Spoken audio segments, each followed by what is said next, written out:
Come with me. Aaron Rodgers touchdowns. Come quick see. What do we have here now? Devontae Adams somewhere down there now. Nah. We're talking Green Bay Packers today, ladies and gentlemen. Let's get into it. But before we do, play my intro. Holy shit.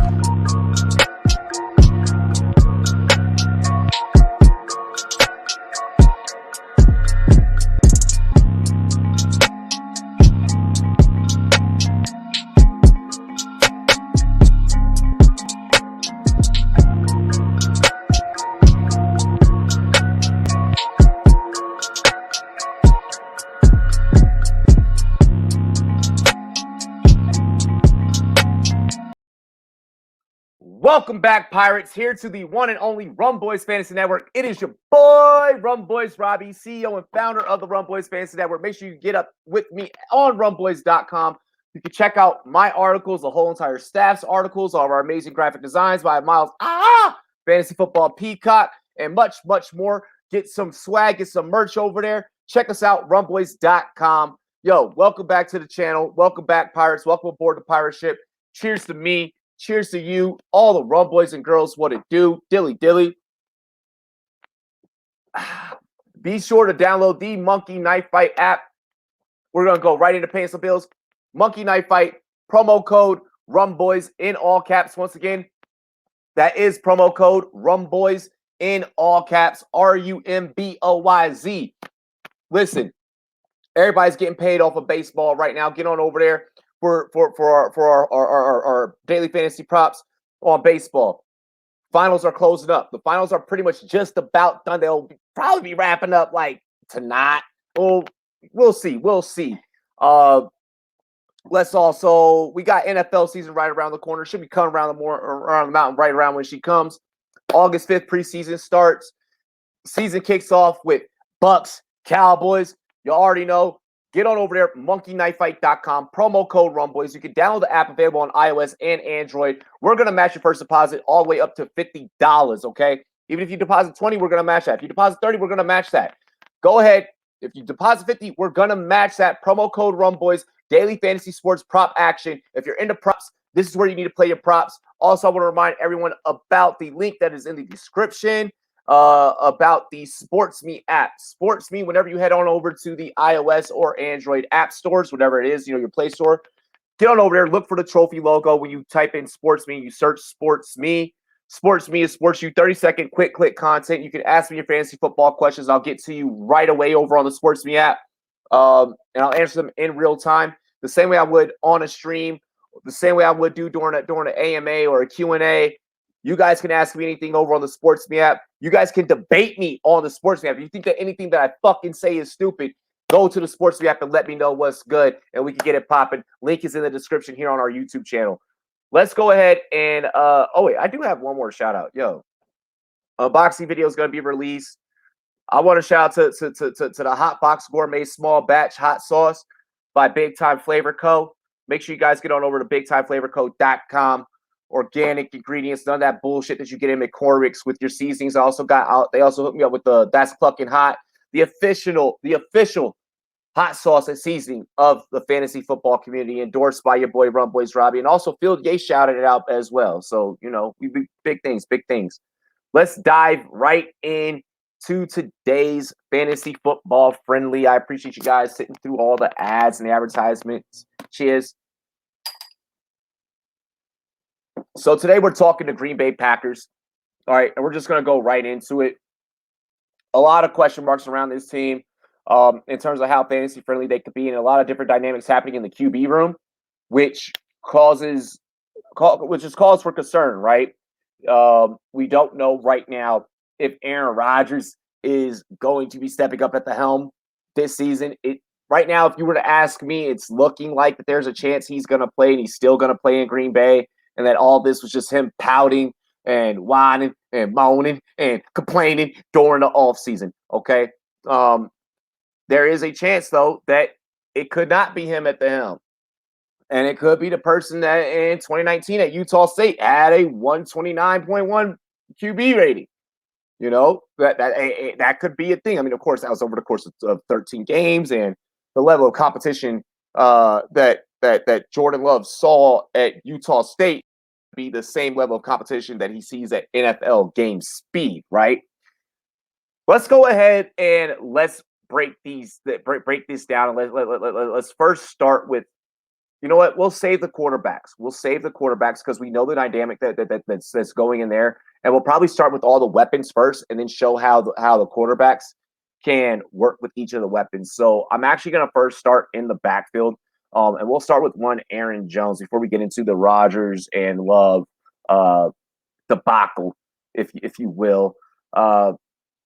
Aaron Jones, very serviceable running back. I have had him rostered the last 2 years in my fantasy leagues. Here, let me go ahead and we're gonna go ahead and head over to Pro Football Reference here. I'll pull this up on the screen for you guys. Gonna head over to some Pro Football Reference, get you guys something to look at aside from my beautiful mug or ugly mug, depending on how you feel about the way I look. Shit. Jones, this guy LaRue, played 14 games last year. Rushed 201 times. 1,000-yard rusher. 1,000-yard rusher. Average about 5.5 per carry. 9 TDs. 211.9 fantasy points. What's there not to like about the guy, right? I mean, aside from the games missed, correct? Aside from the games that Aaron missed, Aaron Jones missed. If you had Jamal Williams as your handcuff, you were pretty much, for the most part, okay, right? But Jamal Williams isn't there now. All right. So how serviceable is Aaron Jones going to be? He gave us 16 games in 2019. All right. But over the course of his career since 2017, he has never given us a full 16 games.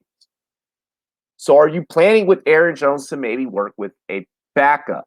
Okay, maybe work with the handcuff. All right.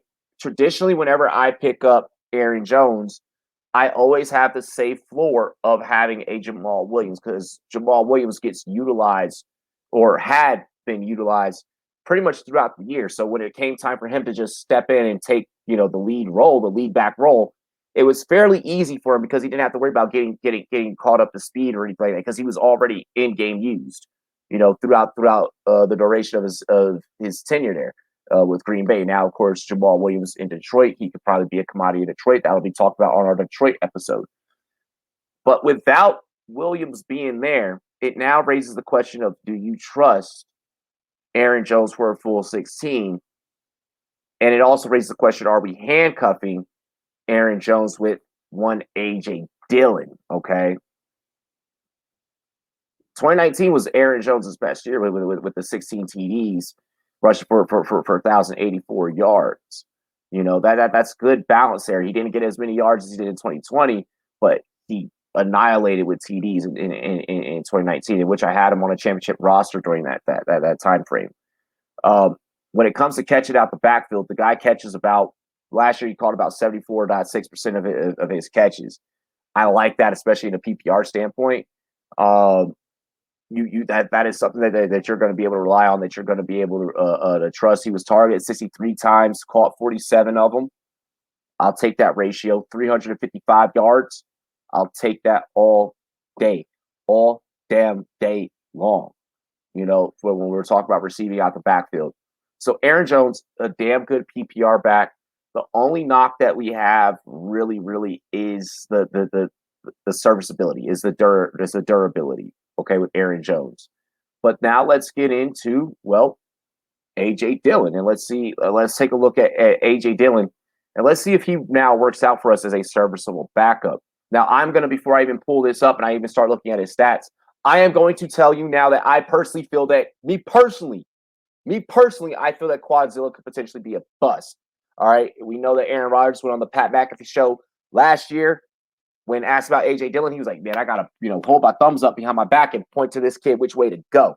Now, of course, things change, times change, people change. Maybe Dillon could be more effective. He had 38.3 fantasy points last year. I think he only played in like 2 games. They say here that he played in 11 games and he never started a single game. He did have 2 TDs last year. He did have 2 TDs. He did have 2 targets and 2 catches out the backfield. He rushed for 46 yards. This is one of those players that you really have to look at, right? You really, really, really have to. Or I'm sorry, he touched the ball 46 times and rushed for 242 yards.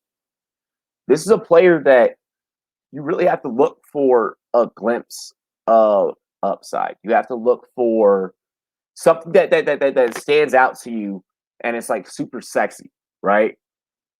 And with AJ Dillon, the only thing that stands out and that is sexy, pause, is the quads.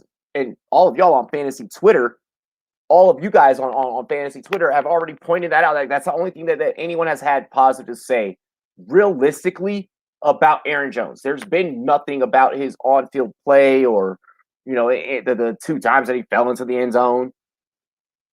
Other than that, other than this man's quads, there's not the jury is out on AJ Dillon. The jury is out, and I'm saying he is found completely guilty of being fraudulent from a fantasy football standpoint. I don't think that he is going to. If Aaron Jones goes down, then yes, AJ Dillon to the moon. Okay, or if Aaron Jones goes down, AJ Dillon to the moon. But if Aaron Jones is healthy, what the hell do you need AJ Dillon for? Do we really think that AJ Dillon is going to do what Jamal Williams did? There's a reason why that team up the road, across the lake, or whatever, however the geography works, in Detroit, sought value in Williams. There's a reason why Anthony Lynn in Detroit is saying, hey, Williams could potentially be our guy, and he could potentially be a 1-2 type of caliber punch to DeAndre Swift, who Swift has his concussion issues. This team getting rid of Williams, I think that they got rid of Williams a little bit too fast, too soon. I don't know about this backfield, about Aaron Jones staying healthy a full season. I mean, there's an extra game added on this year, So maybe that extra game being added is what adds value to AJ Dillon. We can't use Aaron Jones as much. We can't pound the rock with Jones as much. We got to sprinkle in some him and Dillon. Maybe this becomes a RBBC, a running back by committee, which I see actually probably a little bit more viable because you can't tell me that the Packers aren't thinking about ways that they can increase longevity out of Aaron Jones and get the most out of Aaron Jones that they should. So that's how I feel about this backfield. I personally am not drafting Dillon. If I draft Dillon, he'll be in the later rounds, and it'll be because Aaron Jones ended up as probably my RB2. Am I taking Jones as an RB1? It depends if I don't get a running back in the first round, But if you're following Run Boys and you're drafting the way that I'm drafting, we're going running back in the first round, even in Superflex. I mean, of course, depending on draft spot, But we're trying to lock in a top upper echelon guy, and then maybe make Aaron Jones an RB2. So that's my take on Aaron Jones. If I could get him if I could go running back, get him in the second round, I'm okay with that. If he's my starter, he could be a starter, but I'm praying that he makes it for a full 17 games. I'm praying that he plays 17 NFL games. So that's kind of the caveat around Aaron Jones and Dillon. Don't get me wrong, I'm a huge Aaron Jones fan. I had him in 2019. I also had him on a roster last year, but I also negated his potential injury risk by having Williams. So maybe we're doing that same thing with AJ Dillon, like I mentioned. Let's get into to these receiver weapons, this receiving room. Dumb interesting. Let's take a beer break. Come on, guys. All righty. So quick beer break, and we're going to get into Davante Adams. I'm not going to focus on Davante Adams too much because what's there that I can explain about this guy that you guys as fantasy football minds don't already know, right? There is nothing that I can tell you about Davante Adams that you don't already know or that you don't already have upside and belief in yourself. in this player, and that he could potentially be, your team's wide receiver one. I'll say this, irregardless of whether or not it is Jones or it is Rodgers or it is Jordan Love in either of the starting QB roles, Davante Adams is going to get force fed irregardless. Davante Adams is going to get force fed no matter what. He had 18 TDs last year, 1,300 yards, 115 receptions. That is wide receiver fucking heaven. That is wide receiver heaven. How could you not want that? How could you not want that potential upside on your team? Okay, and I'm hearing a lot of arguments of, oh well, if it's not Rodgers there, then Adams isn't going to get those same looks. Adams still isn't. He's potentially not going to be the guy. The guy, okay, caught 77.2% of his passes last year. All right, had 18 TDs. I get the year before he only had 5. I get that he only had 5. But he had only played. He only played what 12 games. He only played 12 games. He's back. He's healthy. For the most part, you're gonna get as much of a full season out of him as possible. May there be a week or two where you may have to pull him from the starting roster and put in a bench piece because he just needs to get some rest. Yes, like he's gonna have his rest weeks. Like he's gonna have his weeks where it's like, hey, coach, Coach LaFleur, my ankle. Like I can't play this week, my ankle. Like that's gonna happen. That's gonna happen with number 17.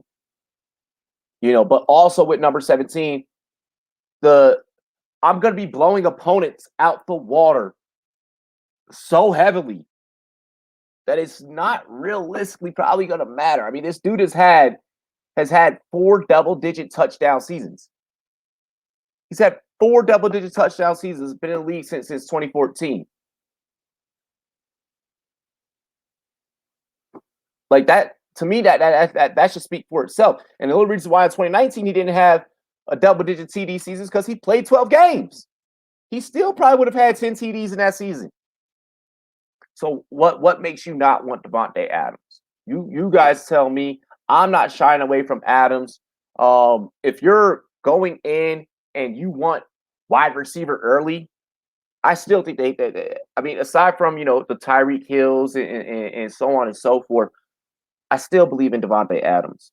I've been seeing him fall in some drafts. I've been seeing some drafts where people are like, I don't give a fuck if it's Jordan Love out there on the field. Okay? And personally, I don't even care if it's Jordan Love out on the field because I feel like that this guy is such a big game target and he's such a perennial player and he's such a dog when he's out there on the field. It don't matter if it's Jordan Love. If it's Jordan Love, then that means you're definitely going to force feed Adams. That means you're definitely force feeding Adams. That means now the playbook now becomes simpler. So, I mean, do defenses maybe key in on Adams a little bit more? Yeah. But, I mean, irregardless, look, I wholeheartedly believe that even if Jordan Love is a starter, does Adams take a hit? Yes. But does he take enough of a hit to take him out of wide receiver one conversations? No. And I think that that's the part of Davante Adams that is blasphemy for me, is that people trying to remove him from wide receiver one conversations just because a rookie, not a rookie, but a second-year NFL quarterback, who hasn't thrown an NFL pass, second-year guy is coming in and could potentially be the starter. Do I think that Jordan Love could be the starter? I addressed that at the beginning. We'll get into that later. Let's talk about a little bit of MVS, right? Mr. The way he plays like a damn old ass VHS with the way that deep balls will just go through his hands, right? MVS is kind of unique in this standpoint to where when he's good for you as a fill-in wide receiver 2, a fringe wide receiver 2, wide receiver 3. I like him as a wide receiver 3 in super flex, but I mean, even still as a wide receiver 3, like he could lose you weeks, like as a wide receiver 3. Like he could be the guy that like the rest of your lineup can produce. Like I've had lineups where everyone else does their jobs. Like everyone else does even the kicker does their job. And MVS, all I need is, 6 points from him. All I need is, 8 or whatever. I don't need a whole lot of points, and he can't get that. And that also goes into roster construction. I'll let y'all go ahead and talk your shit. Drop it in the comments. But Marquez Valdez-Scantling, 104.3 fantasy points last year, 690 yards, 6 TDs. A lot of those TDs, kind of came off of luck. The luck of him actually getting his damn hands around the ball. The thing is with MVS, what kills me is that he catches a lot of the over shoulder shit, right? So it's a lot of I'm on the outside, or line up inside. It's a lot of time, on the outside, run route. Perfect dime, about 5 yards from the end zone. All you got to do is kind of just reach out, right? It's one of those you just kind of got to reach out and just got to track the ball. You're just tracking the whole time. And I'm sure they practice this a fucking million times in Packers practice, but he'll get these over the shoulder catches where it's coming, and he does this weird thing, and you see it on film. You see it on film all the time, where he does this weird double take, where he should just be full on tracking, not taking his eyes off. He'll do this look away and look back up. And the ball just right through his hands. Because when he does this look away, when he's running, he's tracking, he's getting ready, he's getting his hands ready. When he does the look away, as he's getting his hands ready to proceed towards the catch, what he's doing is, when he does that look away, he's back into this motion of running. And then when he looks back, he's trying to put his hands back out, and it's too time. He's creating too much reaction time. So there's some technical things that MVS, does that I don't like. He's a wide receiver 3. Fantasy football friendly, I would say no. I think that there's other wide receiver 2 and 3 options you can go and get. If this guy ends up on your roster, play it based off of matchup. It's solely matchup based. I recommend doing some homework and trying to figure out what corners he has been successful against, and which ones he's really had the trouble against. And I would try and really do deep work on that. Look at some shadow reports. But in terms of MVS, is he a guy? Not for me. Same with Alan Lazard. Alan Lazard, 64.8 fantasy points, had 3 TDs last year, 451 yards. That's a waiver wire piece. Amari Rodgers. Now this one is interesting because he was a 1,000-yard receiver at Clemson in his 12 games, 77 receptions. 7 TDs. Could he maybe be the guy? But when's the last time that we really saw this Packers offense, going to 2 receivers like that? It's usually just they have someone that is the guy and they have a tight end. Very traditionalist in the way that this organization has always played football, and in the way that football has always been coached with this organization. It reminds me of very much so of the old school. Can this rookie, come in and make a difference? I mean, he has 16 TDs in his career at Clemson, 2,000 and 190 yards, so almost a 3,000-yard guy at receiver. It's interesting. It's going to be interesting to see how Amari Rodgers fits in. I think that I personally believe that Rodgers can beat out Valdez-Scantling and Lazard. And then Scantling playing as a 3 alongside of interchangeably with Lazard. I think that fits Scantling a lot more. That fits MVS a lot more. I know that MVS is in a contract year, but I don't think that he gets a second contract with the Packers. I think that they do the same thing they did with Geronimo Allison. They also have Devin Funchess. They also have Devin Funchess, but I don't even think that Devin Funchess steps on the field, But we don't know what Devin Funchess even looks like in a Packers uniform. So it's between Amari Rodgers and Funchess there, who will make it into that receiving group. A lot of questions to be answered with that receiving room. With the tight end, let's go tight end. Let's go Bob Tonyan. All right, Mr. Robert Joseph Tonyan Jr., 124.6 fantasy points. And I fucking love this guy, okay? When we talk about a film standpoint, this is a guy that jumps out the gym, goes to get the ball at the highest point, wins the contested catch. I fucking love Bob Tonyan. I love Robert Tonyan. 52 receptions, 11 TDs last year. I'm 586 yards. Like, if I am missing out on Kittle, if I miss out on Kelsey, Kittle, Waller, Pitts, Andrews, Hawkinson, this is the guy that I'm now targeting.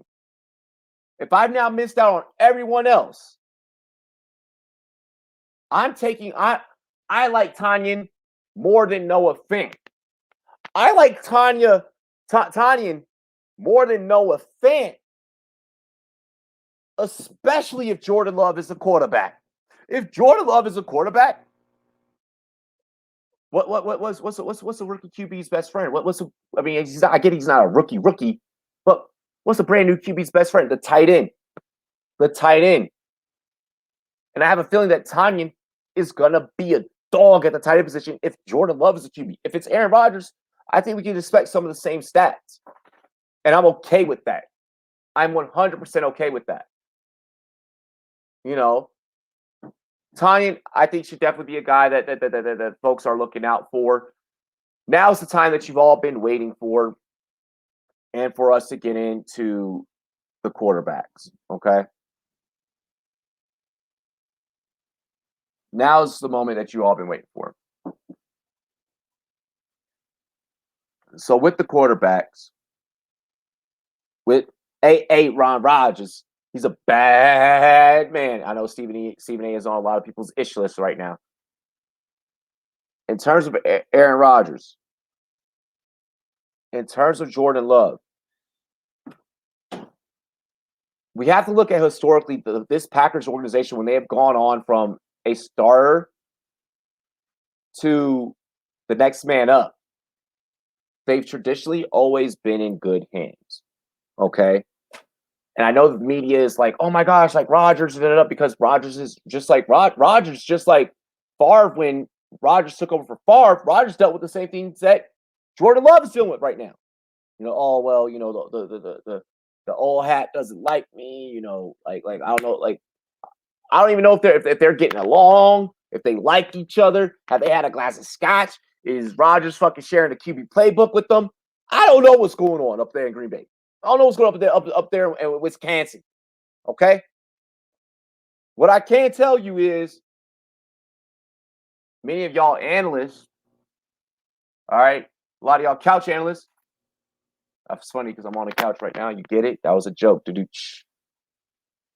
Said that Jordan Love reminds you of one Patty Mahomes. You know? What alarms me about Jordan Love is the fact that his interceptions went up his 2019 year. That's one of the things that worries me. When I look at Jordan Love, do I think the guy can play ball? Yes. Was this one of the most exciting prospects that we were all anxious for coming out of most recent draft? Absolutely. Okay? Absolutely. And that's why I think that a lot of us are wrong right now for trying to create this narrative after how much we had believed in Jordan Love, that he is inadequate to take over for the position. We don't know if he's inadequate yet. We don't know that. We can't fucking predict that. We are too hung up on how great Rodgers is and still can be and still will be for the remainder of his playing career. And that's okay. That's okay. Rodgers has given us plenty of memories. He has even made me, as a Washington football team fan, cry because he eliminated us from the playoffs. Just one single shedded hair as he just flicked up a Hail Mary and sent us home. But I'm here to say that traditionally, this Packers organization has been okay. They've usually been good. Is it going to be rough to start off for the Packers? Yes. But give them, a couple of years underneath the same quarterback, underneath the same guy, underneath the same coach, like they've always traditionally done, and it should be fine. Do I want Aaron Rodgers to leave Green Bay? No, absolutely not. Utah State didn't have a season in 2020, by the way, so we don't even know if Jordan Love could have improved in 2020. I'm sorry, not 2021. In 2020 because of COVID. So we don't even know how much he could have improved. We don't even know how much he has improved because we haven't seen him throw in fucking forever. Yes, Aaron Rodgers is amazing. Yes, Aaron Rodgers is the GOAT. Yes, Aaron Rodgers is on Mount QB Rushmore. But it's something beautiful about witnessing a changing of the guard. And does it suck for fantasy football? Yes. But is it also what makes fantasy football fun? Abso-fucking-lutely. Aaron Rodgers, phenomenal.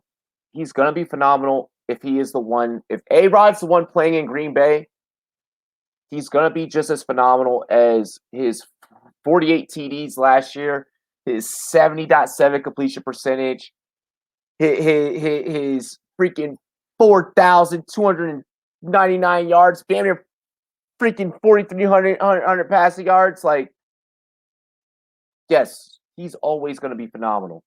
And he's always going to be the GOAT in all of our hearts. Come with me. Hell, Rodgers, make him run quick. See, bro. This man has his own. He has his own Tupac meme, and he has a whole song remixed after him. But it may be Jordan Love time. I hope that it's not. But if it is, I wish Jordan Love the best. Am I going to be willing enough to roster in Superflex, roster Jordan Love? Probably not. He may not be my QB2. But I may grab him off of waivers if he is snapping, if he is popping off. Scott Fishbowl, no problems with grabbing.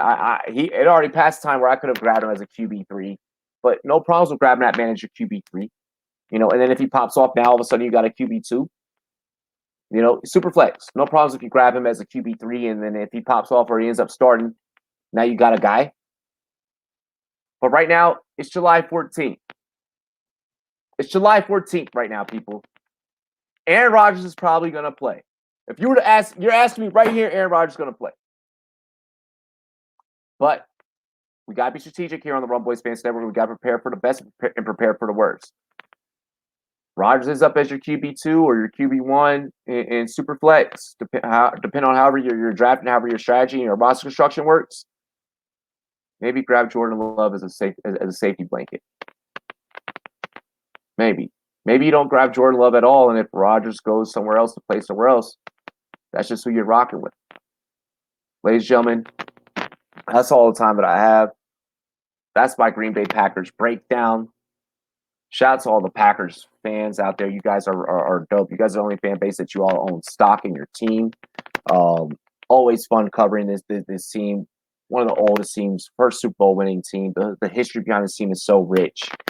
I appreciate you guys for tuning in today and showing us love. Make sure that you spike the like. Make sure that you subscribe.